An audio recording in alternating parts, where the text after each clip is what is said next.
نبی کریم صلی اللہ تعالی علیہ وسلم نے فرمایا، مسلمان مسلمان کا بھائی ہے، نہ تو اس پر ظلم کرے اور نہ اسے رسوا کرے،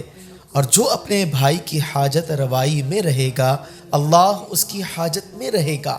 اور جو مسلمان سے کوئی تکلیف دور کرے گا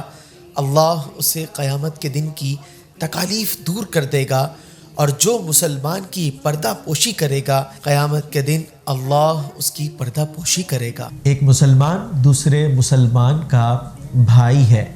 یہ جو اخوت کا رشتہ ہے یہ نسبی اخوت کے رشتے سے بڑھ کر ہے۔ وجہ یہ ہے کہ دو نسبی بھائیوں کو اخوت کا رشتہ ملا ماں باپ کے طفیل، اور دو مسلمان بھائیوں کو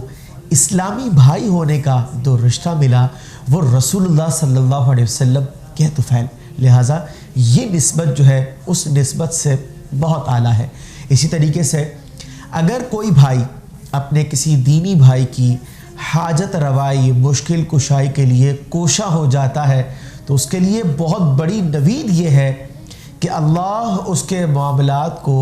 آسان فرما دے گا۔ اس سے یہ ہمیں معلوم ہوا کہ شیطان نے مسلمانوں کے درمیان یہ ایک غلط نظریہ مشہور کر رکھا ہے کہ اگر کوئی مسلمان کسی مسلمان کی حاجت روائی کرے تو یہ شرک ہے۔ بخاری شریف کی یہ حدیث مبارکہ ہمیں بتاتی ہے کہ عملاً جب کوئی بھائی کسی بھائی کی حاجت روائی مشکل کشائی کرے تو نظریہ تو یہی ہوتا ہے کہ در حقیقت حاجت روا مشکل کشا اللہ تبارک و تعالی ہی ہے، لیکن یہ جو حاجت روائی اور مشکل کشائی ہے یہ بطور سبب ہے۔ اس کی مثال اسی طریقے سے ہے جیسے کوئی شخص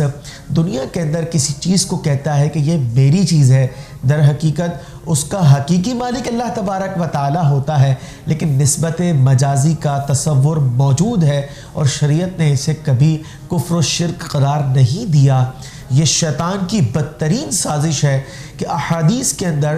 حاجت روائی اور مشکل کشائی کی ترغیب ہے کہ ایک مسلمان اسے اختیار کرے، اور شیطان اسے کفر و شرک بتاتا ہے۔ اللہ تبارک و تعالی ہمیں اپنے پیارے مسلمان بھائیوں کی